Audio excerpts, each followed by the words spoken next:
Welcome, ladies and gentlemen. This is some sort of gaming podcast. Today is April 26th, 2020. And we got a great show for you this week. We have to start saying that again. I'm going to iterate from last week. But anyways, we're going to talk about what we did for this week, as always. I'm going to start. Well, I guess we're going to do the same order as last week because it seems like that's what Discord likes to do. It seems like to be in alphabetical order here. So starting with you, LadyInfamous. Hey, what is going on with you? I'm doing quite well. Actually. This week I have been playing more Fallout 76. I heard you, Zeldrick, last week. Oh, I don't want to hear what she has to say until she's playing 20 hours in. Well, you know what? I am at 10 hours in the game and I'm still liking it. I'm at a point that I'm almost done with all the missions that I have on my Pit-Boy. So that means that I have to start traveling and exploring new locations, and then the new missions will pop up. Also, I haven't got into the factions yet. So as much as I'm covering with Fallout 76, I don't think I scratched the surface yet. So I'm slowly but surely building my camp together. So I got 2 beds, a water purifier, armor bench. I got my shit's fire. My shit's lit. Also, I've been playing some Final Fantasy VII Remake. No, I'm sorry, not remake. The OG version. I'm stopped at. I guess we was at. I think it's like. I want to say he's telling Cloud is telling a story about, Sephiroth, and he's in this town right now. He about to go in this old mansion or some shit. What I personally noticed a few things different. What's different between the remake and the original version. But this is based on what I saw. But hey, I'm the thing I'm enjoying about Final Fantasy VII, the original version, is the story. It's really good. I'm enjoying the story, and that's like beating better than the graphics look. Some graphics look rough. I'm looking at the graphics like, damn. It does not hold up. No, it don't. So I remember you saying a few weeks ago, I was like saying, I don't want to play it because of the graphics. But that story was good. The story is good. I ain't gonna lie. The thing is like, what is it? So it released in 1997. So like 23 years later, and you're saying, as like never playing it before, 23 years later, you're like, the story is good. And it's like, that's actually, that says a lot about that game, that the story holds up. But not the graphics, no. But not the graphics, but like, because at that era for like the PlayStation 1, a couple of games probably a year before, like had better visuals or whatever, like outside of battles and stuff. But the fact that they had the storytelling down, like that's awesome. Like it makes me really happy to hear, just on the basis of not just because it's Final Fantasy VII, but for a game that old, that the story holds up. Okay. Also, I have been playing some Call of Duty Modern Warfare. I have not been on multiplayer as much. I've been on Warzone. So I was trying to do my methods of how I can win at Warzone with minimal collateral damage or minimum damage or minimum loss. And I figured it out yesterday while I was streaming. Get you 3 secure missions on Warzone, so you can secure 3 secure contracts off of Warzone will get you into the middle of the map. By you doing that, you'll get intel on when the next circle is going to be, and that helps you determine where you can, you do 3 of those within the first ring, you set. All you got to do is just get your guns, your ammo, and post up in the middle. And I did, Grown Women Gaming was very good. It was a good episode this week. It was a milestone. I had a guest of mine that I knew for a while, and he finally showed up for the show. And it was the most viewed show. It was the most viewed show ever, period, in the history of GWG. So I'm kind of proud of that. I like that we discussed video games and we held our own, you know, because the person that came to our show he's popular. His name is Chase Money. He's co-founder of Grown Man Gaming, and he has 2 channels on YouTube. And he got a big following. So it was good for him to come through and, you know, we can chat about video games and stuff. Ooh, also, I'm going to sneak in a little Project Winter there because it was on sale. I'm sorry, these PC sales be killing me because you can if you got $20 in your pocket and you go like to the right spot on the internet, you can get some good games. You can get a lot of games. They might not be the best games, but you can definitely get a lot of games for $20 as an example. Project Winter is a cold-blooded game, bruh. It's like this. If you not a trader, you got to watch your back. You just can't be running off thinking like you're the person next to you. It's your teammate. They can be your trader and they can take you to the other end of the map and kill you. You can freeze to death. You can starve to death. You can get left on the helicopter and you can get stuck on the mountaintops too. So I'm like, oh my God. I can't wait to get back in it. I enjoyed it. What about you, Zeldrick? I wanted to focus on some VR games this week because my Vive Infinity subscription ends on the 30th. Wow, I totally forgot how much of an undertaking that is. Because after like the first day, my back was hurting. I was getting really tired. And it was probably like probably 3 hours into the stream. And I was just like, all right, I need like a couple minutes, and then went back at it, played for like another 2 and, something like that.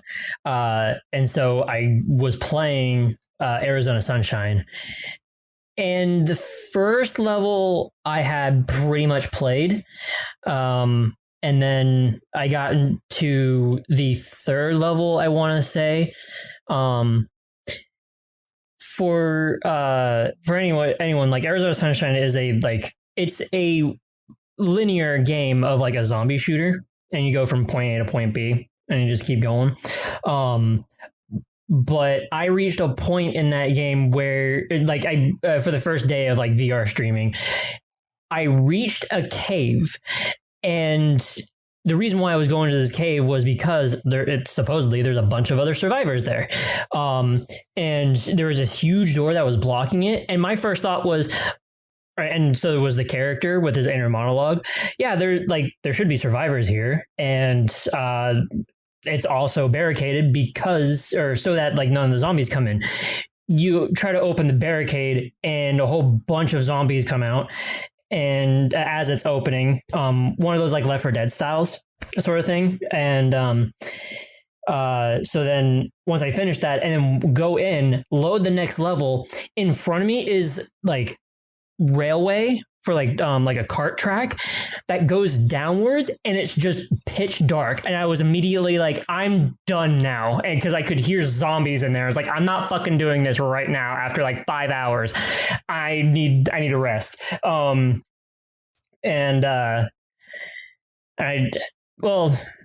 For like reasons of resting, I haven't touched it since, but like I do actually want to get back into it so that way I can, learn and see what actually is throughout the rest of that game. I'm not sure how long it is. After that, I played. I did a little bit of Synth Riders, and that one was fine, but I couldn't figure out how to do the Twitch integration because I've seen the menu before, but I couldn't find it again. And then I did what's it called? Apex Construct. And that one has a really good story. That one's a short game too. It's like 6 hours, 6.5 hours. I'm like really close to the end. But I think I'm not going to be able to stream any more like VR consistently. Because like I want to get back to Final Fantasy VII Remake and play the story on hard mode. And that was like really it for streaming. Because otherwise, aside from that, a tiny bit of Final Fantasy 14 leveling. What was another thing? LadyInfamous, you and I tried out a level of GTFO. I totally forgot. And we went through Yeah, I forgot we did that. Yeah, so like her and I only were the only ones that had free time for it, but like I thought it would be good because I had never been in the game and but I've only watched like several hours of it, and LadyInfamous hadn't touched it too. I haven't touched it at all. I was blissed that night. I was like, "Yo, I hope I can help you." I could tell you were. I don't want to say that you're wasted because that would be way too strong. You had a few drinks, yes. So yes, but it is controller helpful though. You can use your controller in the game. That's good about it, you know? That's what we learned, that like you can use a controller for it. And there are options in the game to use a controller. It did get a little bit weird because some of the buttons or some of the assignment of buttons weren't working for her controller or just for her game. But the entire point was to like just check shit out for the first time. And it went pretty well until we actually had to open a security door where the zombies or whatever the fuck they are started diving into us as like the alarm was going off. And there was also like a bug that I ran into as well that would have helped us with that, and that was like trying to place a turret. I had one and it wouldn't place for the life of me. I pressed like every button and nothing worked. But hopefully that was just a glitch, and but still, like I was able to like teach a lot and also figure out a lot and stuff like that, and that way like LadyInfamous knew exactly what is how much is going into like this game. So we tried a little bit of that. I finally finished the Fractured Butthole DLC. Oh wow! All of it. How was it? It was so good. It was really good. I don't know if I want to get into it, man. I don't know if I want to get into it. Even those like Danger Room missions No. or whatever? I actually didn't touch Danger Room. I meant the story DLC. Yeah. I don't want to touch the Danger Rooms. I really don't. Just because like they're all battle and that's kind of it. Like I just kind of want to move on to like the next game that I want to play on my own time. But like the one that I had stopped at with that game for a long time was actually the what's it called? The horror themed one. I forget what that DLC is called. But yeah, I don't know what it's called, but I know which one you mean. And that one was really good because like it introduced a new class that was the last girl, and because the trope is the last girl in a horror movie for the first one becomes this badass at the end and just kills every fucking thing. And you get an ultimate move where it's just like you select pretty much half of the arena, and whoever has like a quarter health or a third of their health left, they just instantly die. But the rest of that was pretty good. Let's see. I also did get a couple of games, which I'll actually get to one of them last. I did finally buy Keep Talking and Nobody Explodes because I figured that playing that with you guys would be really fun. I've seen a lot of it, so I know what goes into it, but like the fact that I could do it in VR would be extra funny. And then also I played XCOM Chimera Squad. I played a few hours of that. And I actually made a joke where, because it sounds like XCOM Jamiroquai. But how was it like compared to the other ones? The combat is exactly the same. except for two things. So you do have your turn-based. In XCOM 1 and 2, you do have your side, your entire side goes, and then the entire enemy side goes. In Chimera Squad, it is a timelined back and forth of who goes in between enemy and the player. The closest I could draw connections to as a relation is Final Fantasy X, where on the sidebar you do have like that timeline that you can scroll through, and it'll show whose turn is next. It is a little bit, I don't know if it's like dependent on speed, if that's a stat with these characters. And, but there are moves that you could do where it's like you could prepare yourself so that you can increase your defense and dodge for, until your next turn, but it plays, so you don't do anything, kind of like a hunker down, and your place on the timeline gets sped up a little bit. So that way you're not waiting a full turn for your character to come back. So that way you can put yourself in a better situation. The tactics in that are a lot of fun. The breach system is so fucking cool. And this is what this game introduces, the breach system, which like any sort of like SWAT sort of game mode, kind of like Rainbow Six Siege. Or like if you watch like wasn't there a movie called SWAT? Yes. Okay. Yeah, there was. Or like you're watching some sort of like military movie or whatever. Or like NYPD Blue or some shit like that.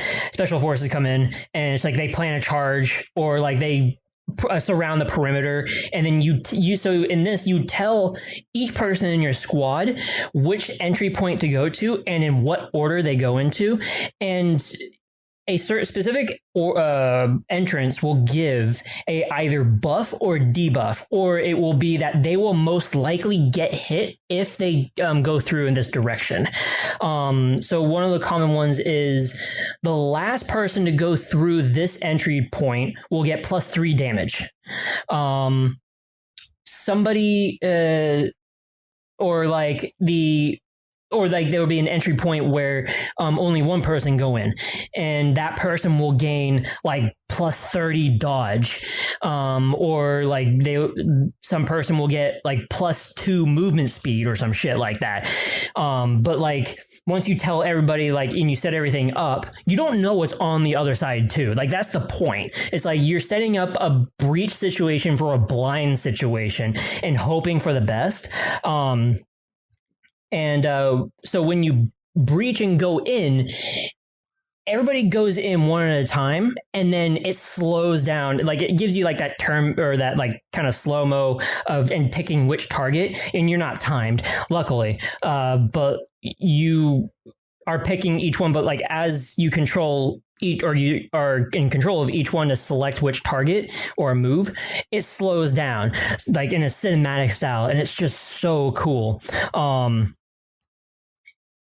The other thing about this is, and I actually explained it to you, T, in one of your streams about the story of it. XCOM 1 and 2 is like the pantheon of the Greek gods, of like, here's a whole bunch of these stories that happen and these cataclysmic wars and stuff like that. Then you have XCOM Chimera Squad, which is a single story in one town. After 5 years after the events of XCOM 2, and in this story, and it's also like, you know, you defeated the elders in XCOM 2, and it's 5 years after that, and humans, aliens, and hybrids are living with each other. So that's already a really cool concept. And then the second thing is it immediately starts out. So it's not like a spoiler or anything. It immediately starts out that you have to save the mayor, and the mayor is held hostage by a rogue like gang group that somehow have access to plasma bombs and technology like that. And so like, you know, sort of like piss off gang in like whatever bumfuck neighborhood, they wouldn't have access to this stuff. But you save the mayor, but she gets blown up in an ambulance on her way out. And the gang was like, but XCOM got too soft, and now aliens and humans are living together and some shit like that. So it's like this grand plan of like, you know, getting rid of like aliens and like this uniformity and coexistence sort of thing. At the same time, all the humans are like, we just had a war with aliens and we're afraid that the elders are coming back. And it's 5 years after. So like everybody's always on edge about this stuff. Sounds like real life. Exactly. It's just like real life. And that's why it's like so cool. It's a little bit like kind of down to earth sort of thing. It's like completely relatable. So I can't wait to get back into that, either like on stream or off stream, because I really want to play it. And have you played like the really old XCOM games? No, I have them though. I have like 4 different really old XCOM games from a bundle. I just never touched them. Yeah, they're not that different from the current ones. As far as for like XCOM 1 and Gameplay. 2. Okay. Yeah. Huh. All right. Except, you know, visually, and then it's probably like less buggy in certain areas and, you know, more buggy in other areas. Yeah. I think that was it. Yeah, like I didn't do anything else other than that. It seems like you had a hell of a week, Zeldrick. Kind of. Like, I guess I did, like, the more of it was like the VR stuff. Like, I'm talking a lot about like these new things that I've done, but like really I think I only streamed like 3 days. But but it sounds like you did a lot this week. And it seems like you had a whole lot of fun, even if it was those 3 days. Yeah, those games were a lot of fun. And I guess the only other thing, like outside of like games, is that like, which is actually today, I'm rearranging my terrarium for my ball python, and like I have like a new now like a fogger machine, sort of like this atomizer or whatever, and that way it helps the humidity. But now I'm like that much closer to making it a set piece, just like my computer. And I'm like really excited about that. So I'll be posting some pictures and updates about that. What about you, Unsheathed Productions? What did you do?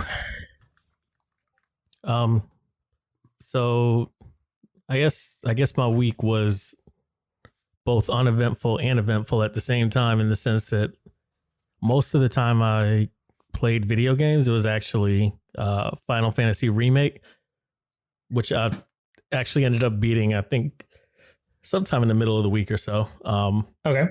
Which I just want to say, at some point, I guess I loved the game. I thought it was great, but it started losing me a little bit in terms of like the story. Like, once you got towards the end, it was like, you know, you started fighting things, and I'm like, I don't know where the hell this came from. It definitely wasn't in the first game, as far as I remember, but it also was just like, it confused me story wise. I don't want to say exactly what it is, since Sharpie didn't play it, and sure, some people listening might not have played it, but it's basically like, if you remember, not the last fight, but the 2 before it. Do you know what I'm talking about? The story fight, like with before you fight Rufus, you walk through the portal. Oh, like when you walk through the portal. Okay, yeah. Like all that stuff started getting like, it felt like it was kind of out of left field in terms of what I remember from the game originally, but B, the rest of the story, it just kind of felt like it came out of nowhere. Okay. Do you feel? Oh, okay. So this is like what I've been hearing over the internet. If I can pitch in, go for it. Does it feel like it's like what I'm hearing over the internet is like it? You don't know where the story is about to take place because of all these changes that they're making. Like it might not even be a Final Fantasy VII game. remake, instead of it being like a remake, it's like a retelling of a story. So like the story might not even be a Final Fantasy VII story. I mean, like I could see how like the original story connects to what they did originally, but like it's just, I don't know.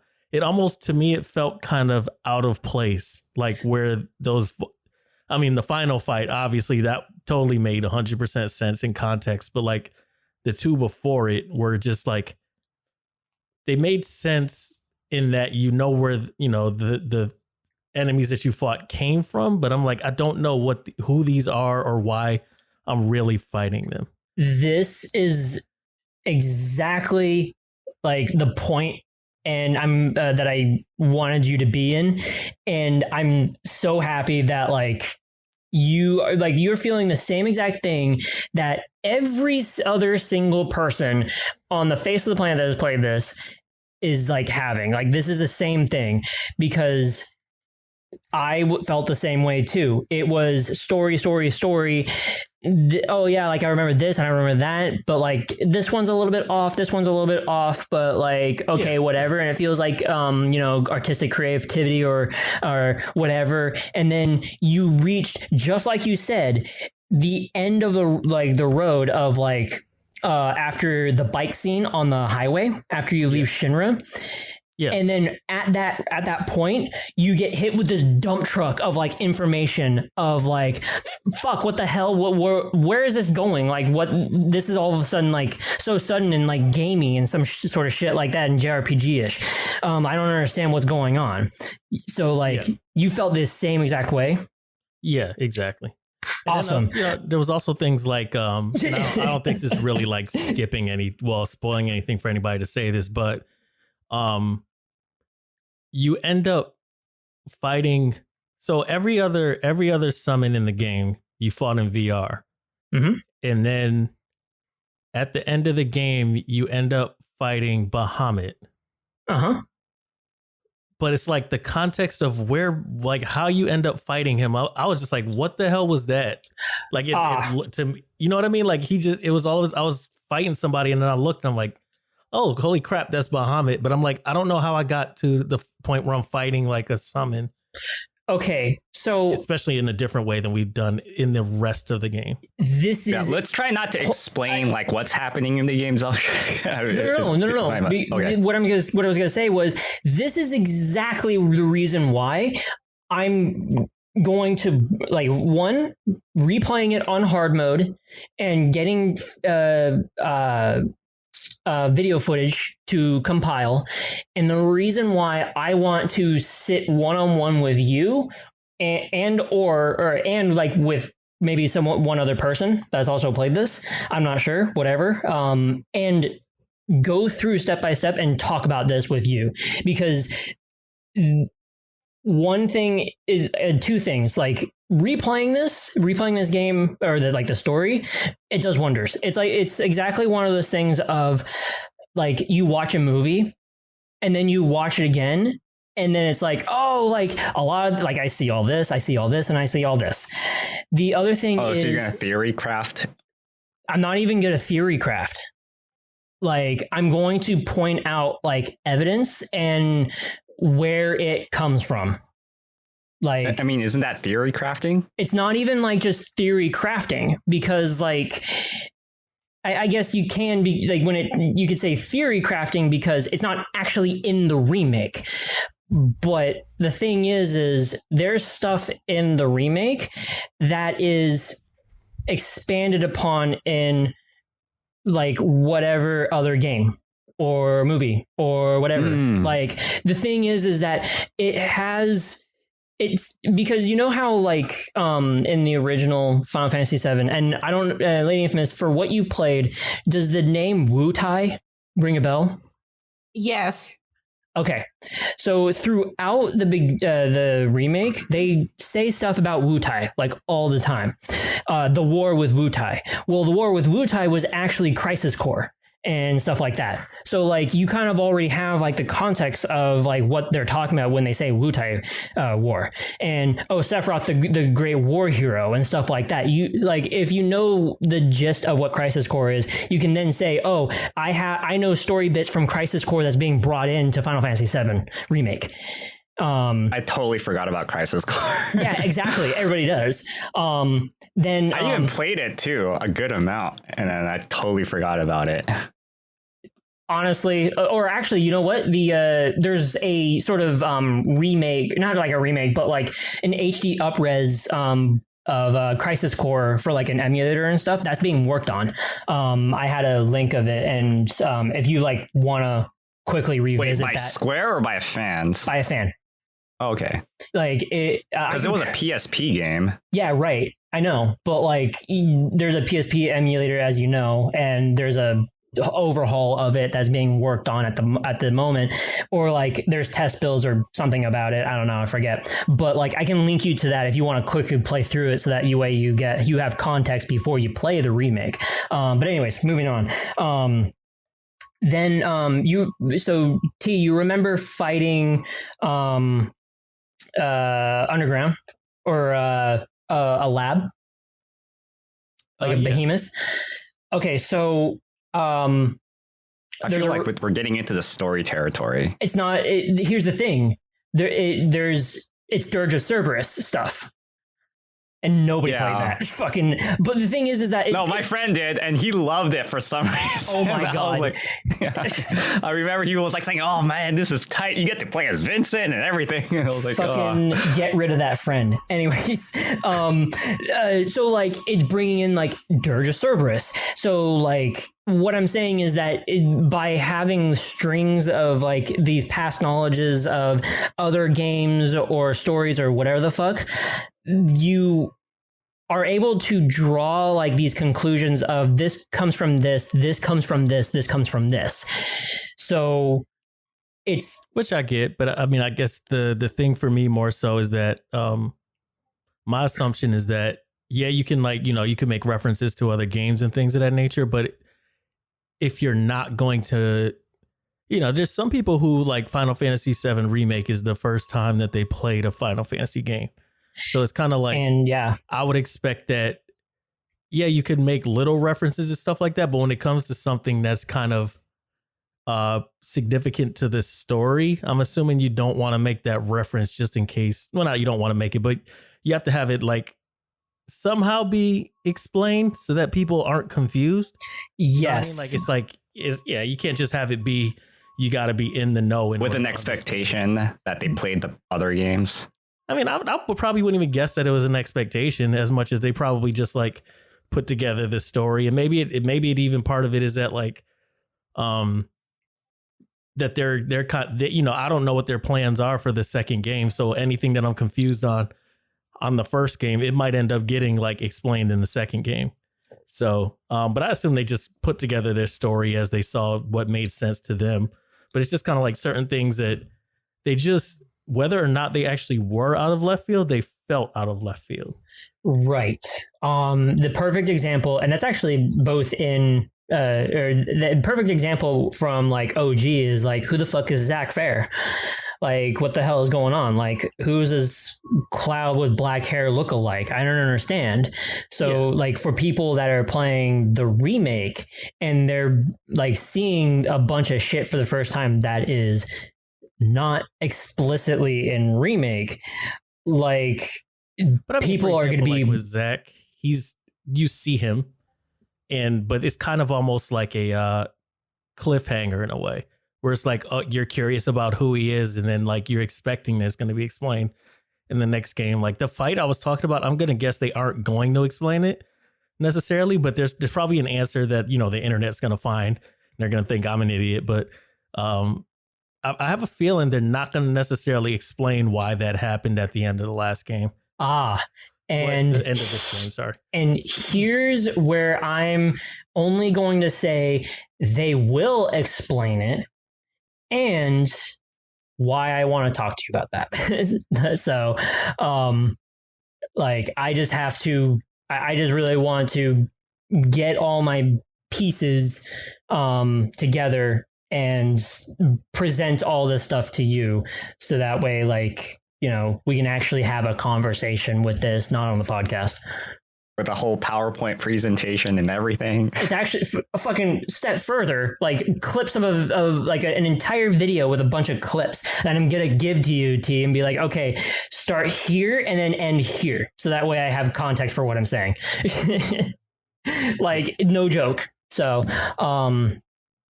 but yeah.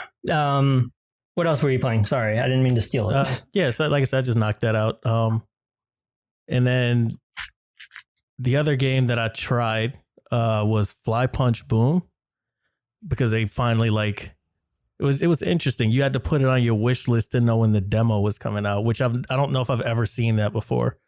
But like, it came out, and if anybody doesn't know what it is, it's kind of like a high action, basically, I guess you would call it like an arena combat game.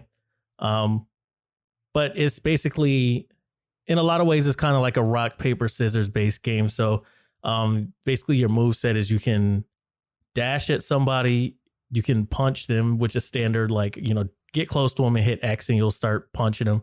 And just basically you mash on the button.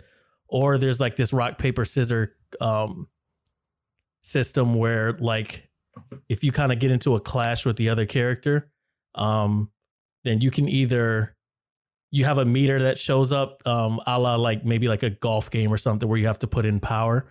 That meter shows up, you stop it at a certain area in the meter. Basically, you want it to be as strong as possible, because if you punch and the other person punches, whoever has like the strongest punch wins. But while that meter is there, you can either do a punch, you can do a counter, or you can do a throw. And I said it's rock, paper, scissors essentially because the punch will beat the throw will beat the counter, and the counter will beat the punch. So there's just kind of like this back and forth of flying around, dashing at people. There's like a teleport as well, and like a super move, but you just fly around just chaotically trying to destroy the other person. And it was super fun. It has like a super cartoony look to it. And I don't know, I was laughing a bunch while I was playing it, especially when like I landed what I wanted to land. But I did make the mistake of, so I played the tutorial and then played like a couple of matches against like a bot. And then I went, because they allowed you to try it online, and I went and played somebody and won the first match. I think because we were both like level 0 or 1, whatever the first level is. But I made a mistake of trying to play against somebody who was like level 17 or something. And it felt like basically every single like multiplayer game you ever play online where you're just starting it and the world has been playing it for 2 years. I got like massacred. I couldn't do anything against this dude. It was just like I was trying to punch him and he would counter me immediately, or he'd punch me and he was like bouncing off of like walls and doing weird teleports, and like it was so lopsided in terms of ability at that point.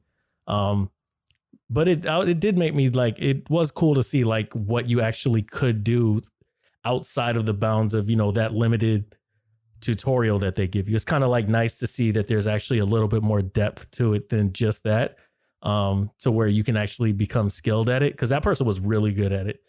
It was a really cool game. I liked it a lot. Definitely kept it. Initially I was thinking I was going to buy the game, and it kept it kind of in that place where I'm like, I'm waiting for it to come out, so I'm going to buy it. Versus, having a demo that doesn't sell the game very well to you. So it was that. And then the last thing, that wasn't mentioned was that we all played, Risk of Rain 2. And oh yeah, I forgot about that. Yeah. I mean, I feel like we all play enough stuff that we kind of forget things. But like, I will say that like, it kind of, the first time we played Risk of Rain 2, I was like, oh, this was fun. But that kind of, I think, renewed my interest in playing it more. I'm still not going to be like, oh, this is my main game or anything like that. But I think I'd like to play it like definitely more frequently than we've played it thus far, especially since, if you guys are busy or you can't play or you just don't want to play or something, you can still play it single player and kind of get better at it and stuff like that. But it was really cool because we made it really freaking far. Like we didn't get anywhere near that far the first time around. I don't think. I wasn't playing with you guys. We got I wasn't to. playing with you guys. That's why. You said you wasn't playing with us? No. Oh man, you were the one that was getting carried. Oh well. What had happened is that we got further. We got far. It don't matter. We all collectively helped each other at that game. Nobody carried anybody. Sharpie. But it was a good game. It was a good game. Yeah, it was fun. And I was just shit talking to you. I know you are. Yeah, of course, he was shit talking. I think the thing is, I didn't know you guys were playing it. Like, I don't know how the conversation went because I didn't see like any chat saying like, you guys want to play or something like that. Well, maybe it was like during the stream or something, and I wasn't in the stream. It had to be during the stream. Yeah. I was looking for something to play, and then I was just like, you know what? I'm just gonna play Risk of Rain 2. And I told, I think Zeldrick and LadyInfamous were both in the stream at the time, and I was like, yeah, if you guys want to play, feel free to jump in. So it was like, if they didn't play, I was just gonna play solo. But they both decided to jump in. It wasn't like a thing we communicated on Discord or something. Oh yeah, no, that's what I assumed because I was like saying, well, normally you guys wouldn't leave me behind. Or any of us behind, yeah. So yeah, I was like, how come they all knew? Like, it must be that they were on stream watching him or watching somebody. Don't love me, man. Yeah, we all decided together. We just kind of don't really like you. Oh dang! Sorry, what were you saying, Zeldrick? The other thing was that you, Sharpie, like you were having trouble with your internet, and then you like came in on the stream, and you were just like, "Oh man, fucking finally, I got my internet back or whatever." That's right. So. There was that. I think the farthest we got was level 5 or 4. What is a full playthrough? How many levels? 10. Is it 10? Because I beat it. Well, the thing is that like you go through like, or I haven't played it since like, or I haven't gone through as many levels since like a couple of updates ago. But when I did it, it was you got 4 or 5 levels, and then the maps like rotated. So like you went back to the beginning, and then you kept going forward with that new difficulty. So it was just like a single trail of maps. Start at the first one and then do the same thing over again. Oh wait, so at some point it was like start over and do them again with just like that ha ha ha yes or whatever. Yeah. Yes. And then that's how I got to like level 7 and with the obelisk, and that's where like I destroyed myself so I could get a character. Oh, so y'all were technically still like maybe I guess according to what Sharpie was saying, if there's 10 levels, technically you could have kept going, but you wanted to get that character. Correct. Got you. But yeah, that was super fun. Other than that, like it's Final Fantasy VII Remake just took a lot of time, and it took a lot more time than I was expecting. So I don't think I finished it until I feel like my stream where we played Risk of Rain was maybe Thursday or something like that. But I was expecting to be done with Final Fantasy like maybe Monday or Tuesday or something. It took me all the way till Thursday. So that was about it. What have you been up to, Sharpie? Yeah, so you know how my internet was like having problems. So what do you call it? I got a new modem, and then like it disconnected all the other modems in the house. So I had to deal with that right after the podcast last week. So on Monday or Tuesday, like I ended up going to Best Buy, and they do like curbside pickup. So I had to order online and do a curbside pickup, and then get a new modem. And I had to be on call with Comcast because apparently, you're not supposed to have more than one modem in the house, right? But then, like, I was like, that's bullshit because I was able to set this up myself last time. So what I ended up doing, well, I was on the call with the rep, and like they were like, well, how can we do this? And then the rep was like, okay, I'm going to try something, and then it ended up working. I don't know what they did. Okay, got you. Yeah, I don't know what they did. They asked me for my Mac ID on the actual router itself.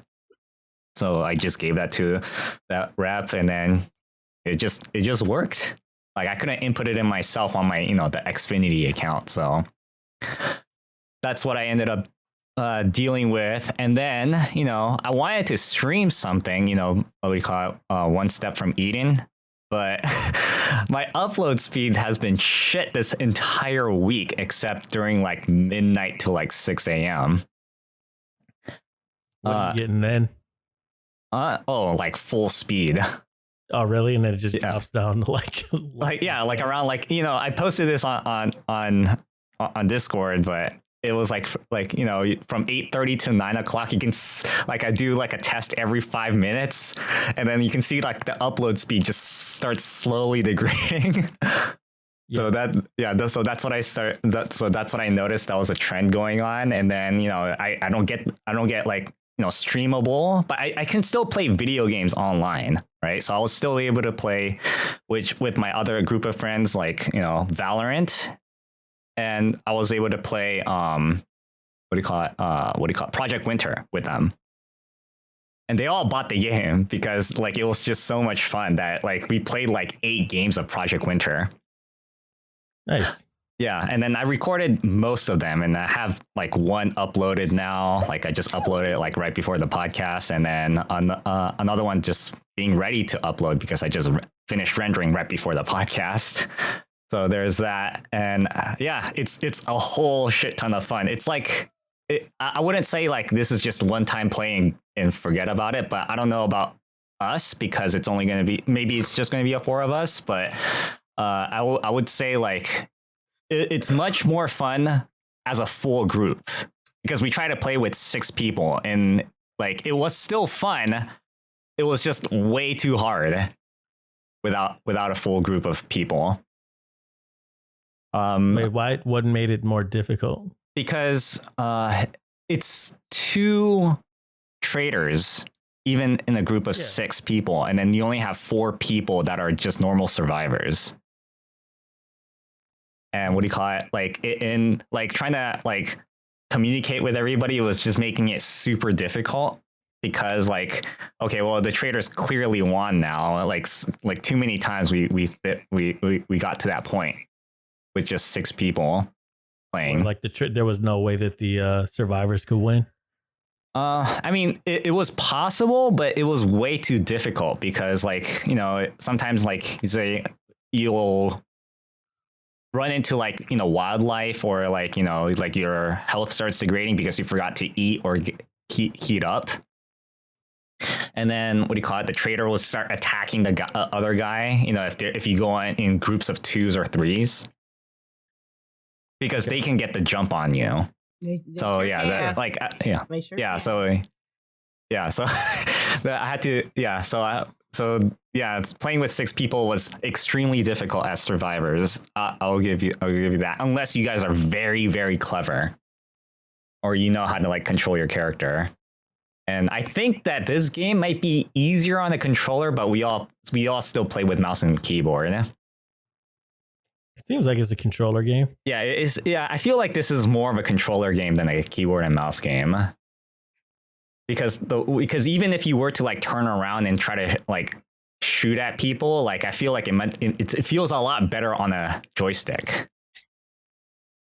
Gotcha. So yeah, so I played that. I played more Valorant, and you know I have a bunch of footage, so I'm just compiling. I'm compiling like, you know, highlights for everybody that I play with. Like I make a dedicated video for each of the person that I play with.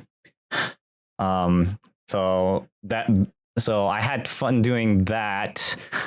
I watched an anime that I saw. It's based off of a mobile game, a Chinese mobile game, but like the anime is made in Japan, called Azure Lane. I've heard of that one. It's about girls that has names of real life battleships and cruisers and like any warships.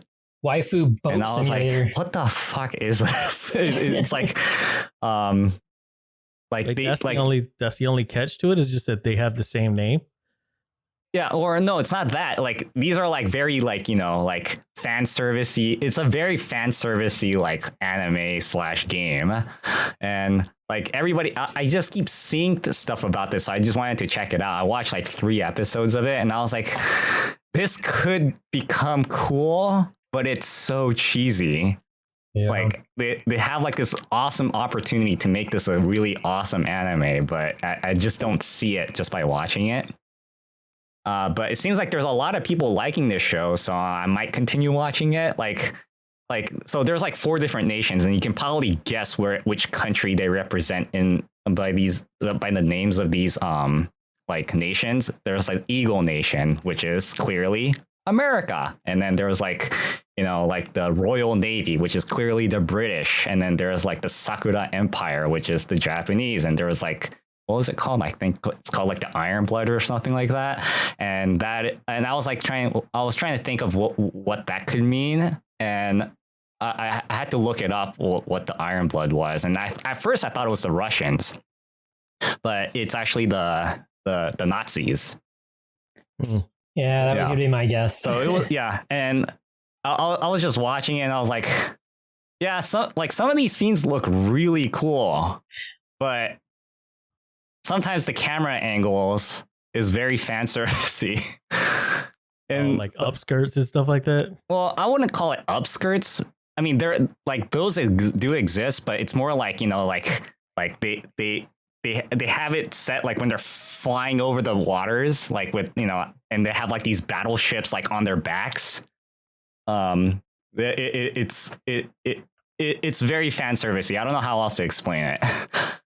Sounds like an upskirt to me. Yeah. Like it's at a point where it's just like, oh, this is a little too much, even for me. Wow, even for you. Jeez. Yeah. Anyways, so and then like I learned that you know Wargaming's World of Warships. Yeah. Yeah, so they even have like collaborative ship events where they actually have the ships based off of them. So I was like, oh, okay, that's Warships. Yeah. Oh. They have like the warships with skins of, you know, all the characters. Immediately when you said like the Iron Blood, my first thought was, yeah, that's the Germans because the Iron Cross. Oh yeah. Oh yeah. For some reason I was thinking like because the Iron Curtain. Wasn't that a Iron Russian Curtain thing? Is Russians. Yeah, or okay. The USSR, right? All right, I understand that. Yeah. Yeah. I mean, I can't recommend this to any of you. Like, I don't think you guys are like the type of people that would watch this, but I'll probably watch it till like, I'll give it till like episode 6. Wow, that's more than what I would give any anime. Yeah, because this is highly regarded. So I was like, okay, well, what the hell is this about? So like people are like, a lot of people do play Azure Lane still. And it's been a mobile game for a long time. I've seen it on the Google Play Store for a long time, and it keeps like giving me ads and stuff for it to this day. Too. And it's just like I already get the gimmick. You have a bunch of waifus who have boat names, and fucking your gameplay doesn't look good. So shut up. Yeah, so I was just surprised like how popular this series is. Yeah. And yeah, that's pretty much what I did this week because my upload speed has been pretty shit. Except today, you know, today I was able to like upload videos. Finally. Yeah. So yeah, so like because my upload has been shit, like I just said like I was just going to do local recording, just record everything that I played. That's, you know, Valorant or, you know, Project Winter. And yeah. Project Winter, like, because like since it feels like a game that we can just continue playing over and over again, it has a lot of replay value because, you know, it's like Werewolf or / Mafia, right? With like survivability aspects, with like, you know, like objectives to do. Yeah, that's it for me this week. What do we have for news? We haven't even figured that out yet. I mean, look, it was a leak today. If you don't want to talk about it or not, but it was a wait. The what? She said it was a leak today. Oh, yeah. The what do you call it? The Last of Us. The thing about it is that you need to link it because I can't. They already took it down. Well, I mean, wasn't there a news article?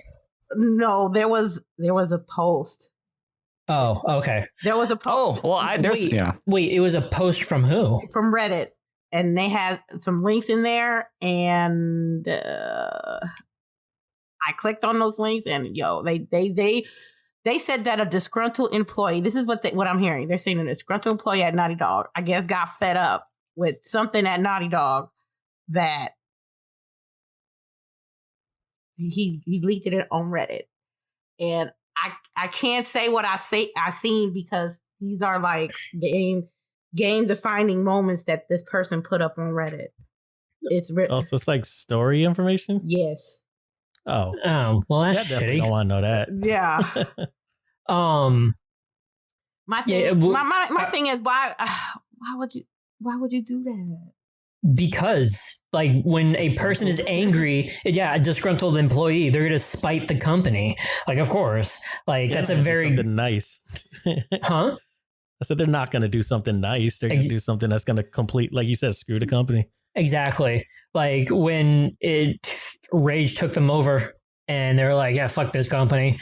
But like that kind of, you got to think about that whenever anybody from any job, when you get pissed at a company or whatever, like, yeah, you could fuck them over, but then like how much is that going to ripple out to like other job opportunities? So, well, that sucks. Hopefully, like it only reached a very, very few numbers. So yeah, but once it's on the internet, but remember the rule: once it's on the internet, it stays. Yeah, on the internet. The other thing is that like it depends on how credible it is, because like, was it screenshots or video or whatever? It was video. Or was it just only text? It was video. Oh, it was video. Okay. Wait, they showed video from the game? Yes, they showed of like key moments. They showed the main screen. They showed a scene. They showed a scene. They showed another scene. They showed a screenshot. Wow, this person's fucked. Yeah. Their entire life is probably ruined right now. Yeah. I'm like, Naughty Dog need to like release this game as soon as possible because they don't spoil the damn game. Yeah. They don't spoil, whoever did that really spoiled the game. Really, really spoiled the game. And it's like, people on Twitter is like, oh, that's so fucked up that people were leaking it, but nobody don't want to really admit that they saw it. You know what I mean? Yeah, so it's at this point where it's kind of like a PSA of like, if you're going around the internet and like if anything gets referenced to like The Last of Us 2, just close your browser real quick, because like it could be like that moment or whatever was shown off. Like, very like quick story, like that same thing happened to me for Fallout 4.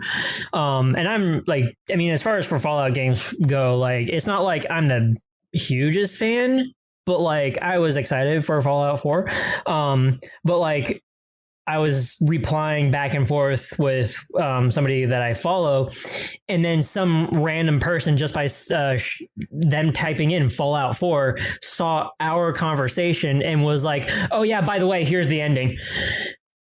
And that was it. Like, so. Oh yeah, internet trolls. Exactly. So it's pretty much like, yeah, as soon as like you see anything that has anything to do with like key names on The Last of Us 2 or just The Last of Us universe, just close your browser. Save yourself. Hopefully we get a release date soon. They need one. Yeah, hopefully. Another piece of news. Yeah, another piece of news that that we all were like surprised about is Jason Schreier leaving Kotaku. You know, you had to remind me of that one because I moved to Bloomberg. I totally forgot about that one. He moved to Bloomberg. Yep. Okay. Now it's ringing a bell. He did a book called Blood, Sweat, and Pixels. Is that it? Yep. And good for him. Kotaku, it was once a it was a good company that. Yeah, but they got bought out again recently. So then, people don't want to do the same things all the time, or people don't want to do the same thing for a long time. So I hope that his future endeavors at Bloomberg will be good for him. I mean, he didn't leave his mark on Kotaku that everybody's saying is going to be trash now since he left. I kind of agree. Was he like the only writer people liked or something? No, I don't know if I know why this is. He was an actual reporter. Like he actually went out and interviewed people and then did actual research. It's not like some bullshit headliner like what most news media outlets do. Like remember the Anthem thing? Like that really long article about Anthem. Yeah, he actually went out of his way to do a deep research by talking to people about it, like people who worked at EA about it, and then what actually happened behind the scenes. Okay. And there's nobody else that does that or something? Well, not to the extent that he did. Okay. I just didn't know. I usually just check I don't know if I might not have ever read anything he's written. I don't know. Because the Anthem thing, I kind of remember what you're referencing, but I don't think I read the article. Oh, yeah. It was a long, long article. Was it just talking about what went wrong or something, or why it went wrong? Oh, okay. Instead of it theory crafting why it went wrong, or assuming what went wrong. Gotcha. Let's see. Well, let me pick a bone real quick with LadyInfamous. Man, I ain't got time for this shit today. What? I don't know. Look, what's that? I know what bones. I don't know what you're talking about. Yeah, I got a bone to pick with. Man, that sounds like a personal problem. You're gonna have to stand in line like everybody else. Okay. I'm sorry. You is not the only one that got a problem with LadyInfamous. So what's wrong today? Yeah, but I'm the only one on the podcast right now. So here's the question, because it's definitely something we were going to talk about. Zeldrick brought it up, but so do you still not see? I know how much you don't like Fortnite, but do you still not see why the game is super cool? After watching that, did you watch the Travis Scott thing that they did? I did, but that don't make me want to go play the game. No, not at all. I don't think Fortnite is cool. I'm sorry. No. It's more like why it's cool. Yes, I do. Yes, I do understand why it's cool, because I feel like that had to be one of the craziest things I've ever seen in video games. Yeah, in terms of just somebody pushing the envelope and doing something that you literally have never seen in a video. I know that they should do other artists and do other shows of that as well for Fortnite. Well, yeah, but I'm saying independent of the fact that whether or not you like Travis Scott, what did you think when you watched it? I was like, whoa, this is nice. I like the performance. I like how it went well. I liked the sparks and the underwater scene, and when Travis jumps, everybody in the game jumps with Travis. Everybody running. I was like, that was real cute. I think that was a nice little concert and everything. Yeah, that was real cute. Yeah. But what's the bone? Where's the bone at though? Just that I'm curious if you can appreciate the coolness of the game. Yes, without I can. Having to say I enjoy the game, because I think all of us have agreed that we don't really. We're not really Fortnite people. I know. I appreciate what Fortnite did with the Travis Scott concert. I think it was innovating, creative, and original. I hope that they do more of these with different artists. I know Drake is kind of salty. I think Drake somewhere, when Travis Scott show came out, Drake was like, wow, they didn't do one with me. I'm the one that put Fortnite on the map. I'm like, but yes, I can appreciate that. He definitely didn't put Fortnite on the map. Yeah, Fortnite was massive way before Drake. Okay, so. But yeah, sorry, what were you saying? As far as for it's the same thing as concerts in the real world. You have the you have the music, which is the core thing of a concert, and then you have the performance, which is up to the play, or which is up to like essentially the developers in this case to put on the show. And it's more of the concepts rather than what it actually is. So the performance and the concept of the Travis Scott concert and the stuff that goes into it and stuff like that, the concept is really cool. It's just that whether or not you like Travis Scott or whether or not you like Fortnite, like that's a different story. Yeah, I was just like super appreciated, like basically like the amount of stuff that thing did in the game, like real time, that like on the scale that it did it, that like, I'm like, I have never seen anything like this before in a game. So for example, I don't know if you noticed this, LadyInfamous, because you said the water, you like the underwater stuff. Yeah. I don't know. Did you notice that they were swimming underwater that they were actually in the, like they were above the entire Fortnite map? No, didn't know that. So they basically turned the entire air into water. Oh, really? Yep. That's kind of thing. Or like, you know, the fact that like they had like this weird sort of laser platform that showed up that was all of a sudden above the level, and it was like kind of tilting back and forth, and the players would like slide around based on where it was tilting, and like all these different things where I'm just like, they literally changed the entire map while people were playing it, like real time. I think that's where I'm like, I've never seen anything like that before. And it's not just like in my game, it's in like everybody who's in that game's game. Mm-hmm. I think that was like, it was just super interesting. Because I was like, the first thing I was thinking when I was watching this was like, when we were talking about it in Discord, and I was like, does LadyInfamous know when I said that like Call of Duty, when you said Call of Duty was thinking about doing, they were going to have like Fortnite style events, and you were like, no, you didn't want them? I'm like, do you realize that it's like, it's not that they're making Call of Duty into Fortnite, but they could have stuff like that that can like change the entire game while you're playing. Like if they had Avenged Sevenfold, like performing Sevenfold? What do you mean? Avenged Sevenfold. Avenged Sevenfold, Yeah.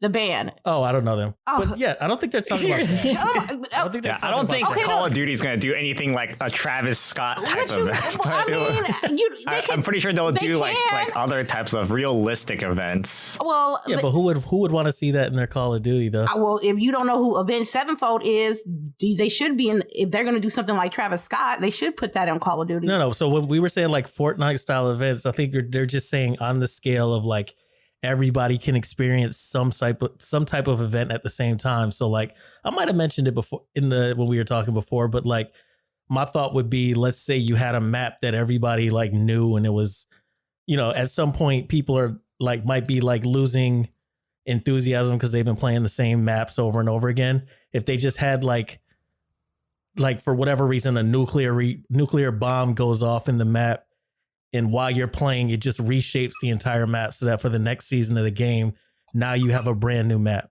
or you have a map that's been changed by the event that just happened. Right. So I think it might be stuff like that. It's probably because it's a little bit different than Fortnite, and that Fortnite is like you got a bunch of kids playing it. It's kind of cartoony and stuff like that. But I don't think they would have like a concert in Call of Duty because it's probably mostly it's just too much of a realistic shooter. I think The a little weird. The biggest or actually a better drawing connection between this like for like Modern Warfare and like Warzone to do it would be Apex Legends, because they had Have they done any? I Yes. felt like I heard they were going to, but No, they did. I don't know what it was. They did What do they it. It was changes to the map. Like it was different spots. There was like different spots that got nuked. There was big fissures and cracks that opened up, and like lava started spewing out and shit like that. There was like an entire city section that was like completely like fit. It was all like structured and everything, and then these fissures and like what looked like an earthquake happened, and it split up a bunch of that in like a main area, and you have these huge holes with like lava in it and stuff like that. So it's a little bit more minimalistic, but like there with Apex Legends, it went from season 1 to season 2, and they took the original map and they fucked with it in the point of like where it was features that changed, not a complete redesign of the map. So it was that sort of thing. So I think like for Modern Warfare, of course, like this is going to be the go-to example. Like a bomb goes off in like one area, or like on the area it dissipates, and then you have a bunch of holes, or like you have radiation spots here and here, or like that randomly show up, or whatever the fuck. So, that sort of thing. I think that Modern Warfare taking the approach like the couple of famous BR shooters of let's make an event that happens to then change your map, either like rework the entire map and change it to look something different, or screw around with terrain and structures and stuff like that, so that way it's like it's all familiar but it's changed so that it's recognizable, but you have to play it differently in different areas. Like I think that will be a more likely scenario. I do hope though it's one of those like they do pull like the whole Fortnite thing where it's like you are watching shit unfold in your games during the game. Different all of a sudden. Yes. Now, Tina, you and I had an idea for this, and you said you had an idea for like containing this specific like Fortnite thing. Now, so like it was actually an idea I think I've mentioned a long time ago when we were talking on the podcast, or maybe it was just in casual conversation with you guys or something, but just like the idea. So it was two ideas. One of them was like GTA, where like in GTA, like if you had a zombie apocalypse or something, like you just release a zombie in a game like that, and it just gradually starts infecting people until like, it basically makes it a survival game of like people keep getting infected and it just spreads like an actual zombie apocalypse would be theoretically. Okay. Where it's like patient zero or whatever. But then the other one was just like, it was actually along the lines of this Travis Scott thing, where I always thought it would be cool if pick whatever game it is, if it's like some kind of large scale multiplayer game or whatever, and there's just like a massive creature that shows up that's just a boss that everybody has to combine, like they have to kill together.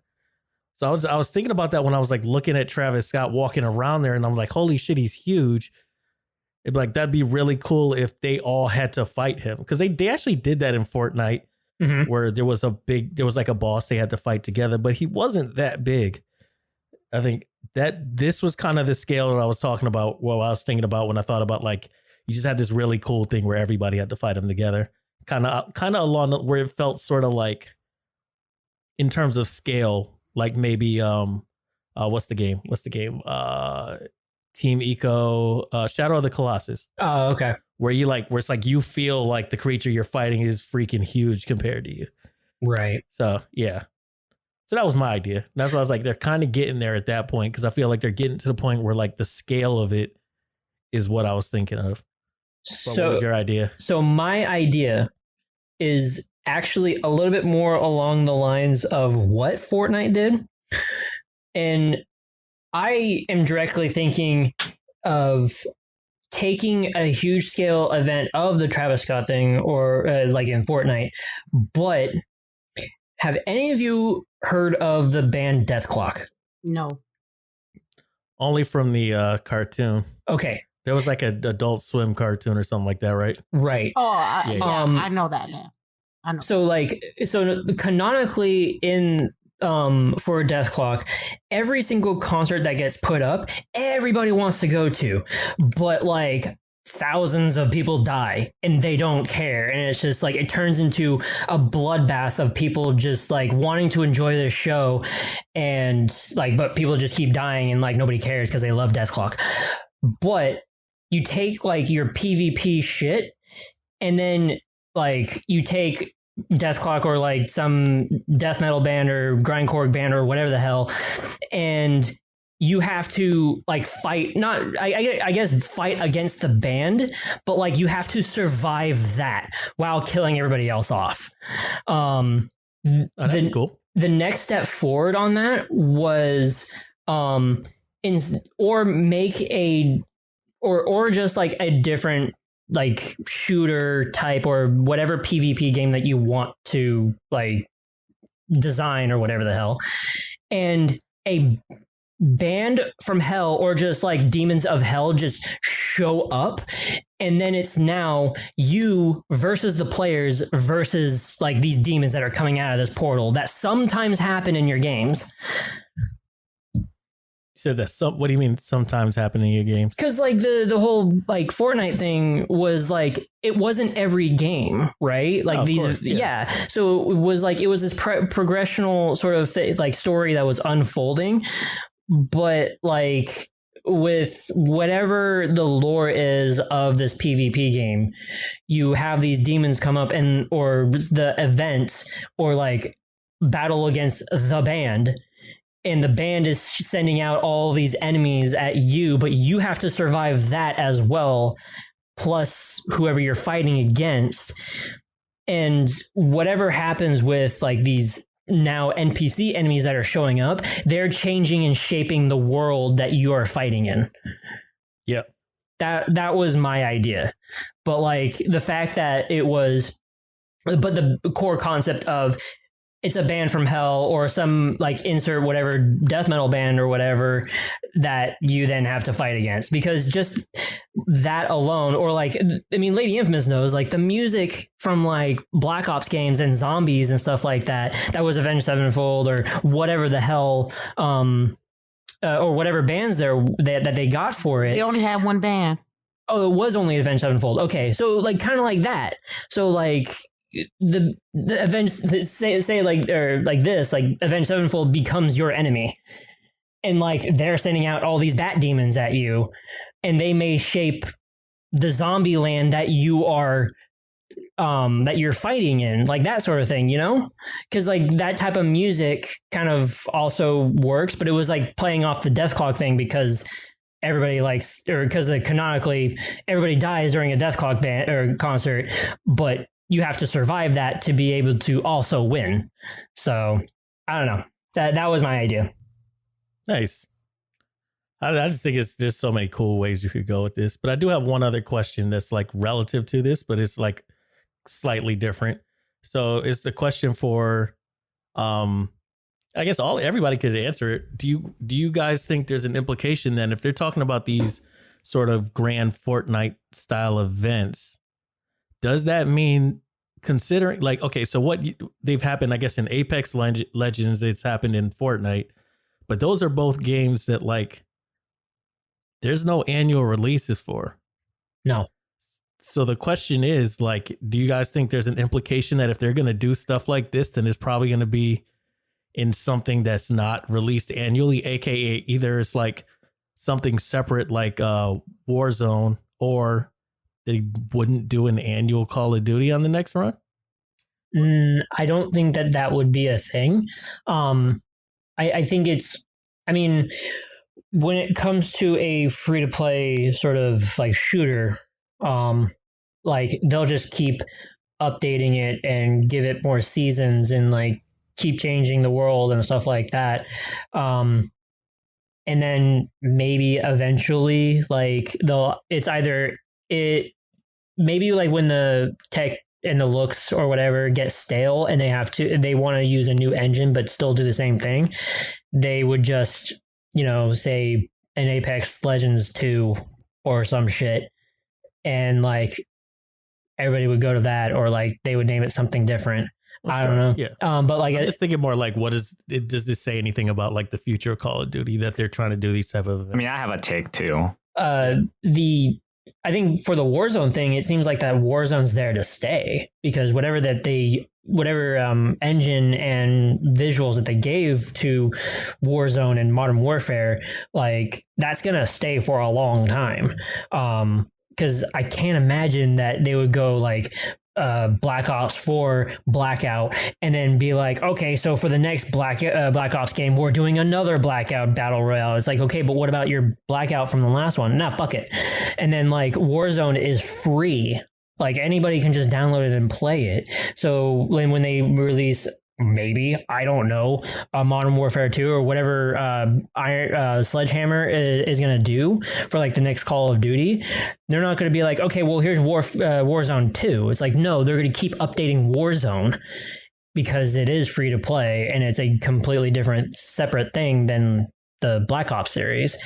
So it just doesn't really seem smart to be like, okay, so for our next Call of Duty game, we're going to do another BR. And then for everybody to be like, no, sorry, okay, that's but not what I meant. Oh, okay. I meant like for their next Call of Duty game, making it kind of like how they do the BRs now, where it's like it's an engine. Well, they make the game and then they just constantly keep updating that game for years, versus having a new Call of Duty game every year, or like pretty much any free to play games. Yeah, exactly. Go for it, Sharpie. Like they're building a new one every time. So yeah, sorry. Okay, so this is Activision we're talking about, right? Yeah, of course. Activision owns Blizzard, of course. And what did Blizzard make recently?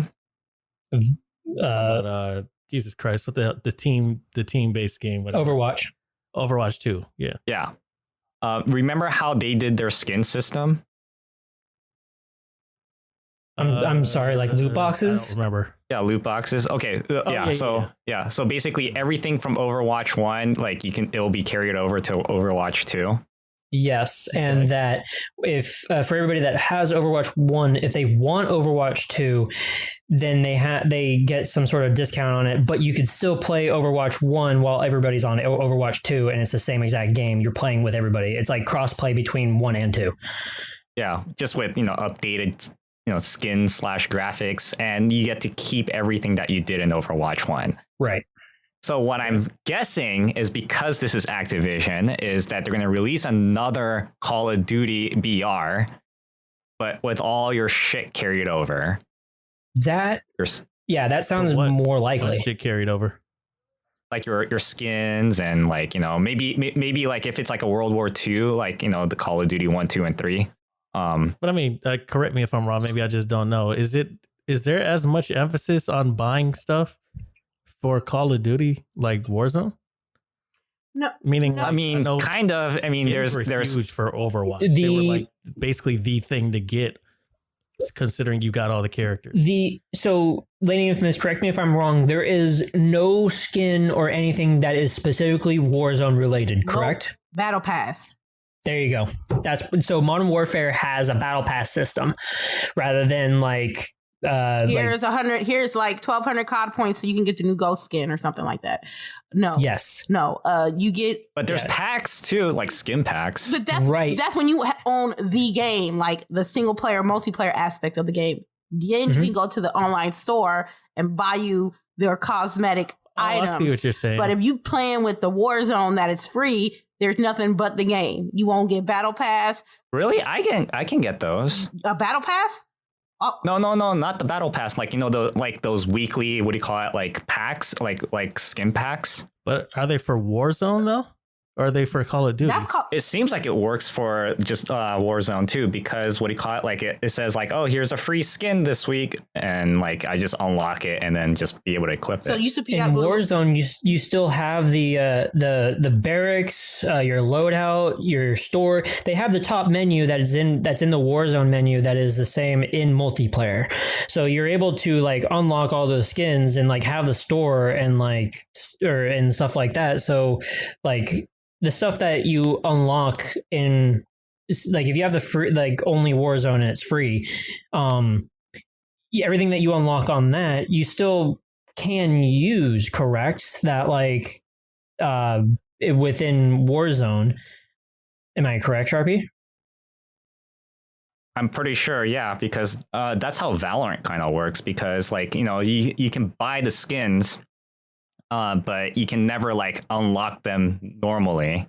So like through in-game currencies or anything like that. And you can still, there's some skins that you can get through just by, using in-game currency, not like real money. Right. Let me ask you a question. But you can still buy the battle pass in Warzone, correct?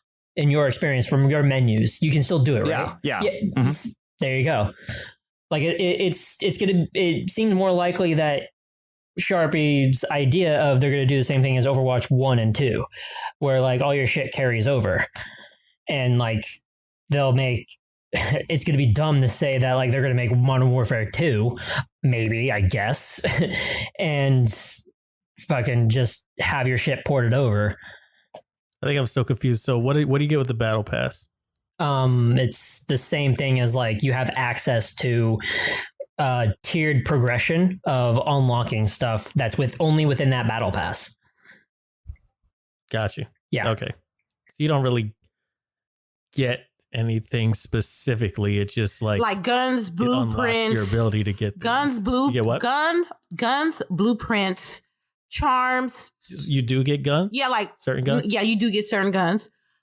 Spray paint. Are they gone once your battle pass is... Yeah, for that particular run. If you ain't got the certain gun that you got on season 2 battle pass, you won't be getting it at season 3. So, but okay, I just don't play Call of Duty again. So there's a battle pass. Is there every season? Yeah, every season is different. Yeah, so theoretically you pay for the battle pass and then you get some guns you can unlock or whatever, and if you don't get them by the time your battle pass that season is up, then next season you can get it if it's available, or if it's not, you just don't got it. That's what I mean. Exactly. I'm guessing here. Right. I'm guessing here. I haven't seen any of the season 2 stuff on the store yet, but I know that if you get 100, if you get to 100 tier 100 from the battle pass, you get everything from that season. And the only thing that's reoccurring that from my experience is like double XP points, double weapons points, and blueprints to certain guns. That's always going to be on the battle pass. But the operators or the calling cards connected to certain operators, those are going to be different. The other thing to point out too is that like the gun progressions and stuff in the free version of Warzone, like you have your progression and all those skin unlocks too. Like that is there to stay, and it's tied to your account. So when they do update or make a new Warzone / Modern Warfare, like all that stuff is gonna port over. Like that's also like my indication of that, because you log into an Activision account and it records all your stuff there. And with the free version of Warzone having all those unlocks without even having to buy the game or purchase anything, like that's another reason I'm thinking that your shit's gonna move over to whatever the next Modern Warfare Warzone is gonna be. But they've never done that before, though, right? No, but like why? It seems like while everybody buys the new Call of Duty, why would a Warzone, like why make Warzone and have it free to play and then be like, okay, well, we're going to make Warzone 2, all of your progression doesn't carry over. Fuck, I have to do everything all over again. Like people do that like all the time with the next Call of Duty, like unlock everything again. Call of Duty game. Right. Yeah. But then like, it just... Yeah, but then like Blizzard / Activision has introduced this concept of being able to carry everything over. Yeah. And people will be like, what the fuck? Now you won't do it for this game? You know? I mean, I got one more question, but like, what do you think, LadyInfamous? Do you think this, like, do you think it means anything in terms of what they might do in the future for Call of Duty? Not if you're a Call of Duty fan like me. Not really. Because I always try to work with what they got and try to play the game the best of my abilities. So if they don't have a battle pass next year, it's not going to faze me at all. Because I never really, with the microtransactions, I never like spent real time currency on any of the items that I got from Modern Warfare that this season or for this particular game. So it was always COD points from what I earned from the battle pass. So like I said, as long as they got the shoot 'em up bang bangs, and I'm good. I'll just adjust to what they're gonna put out. That's what I have to do every year. when it comes to this game. I have to adjust to what Play the same game and pay for it every year. Well, you know what? That's my game. I mean, everybody got their game. Sharpie. I got a question. Have you played Call of Duty 1, 2, or 3? I think 3, but I think 3 was the first one.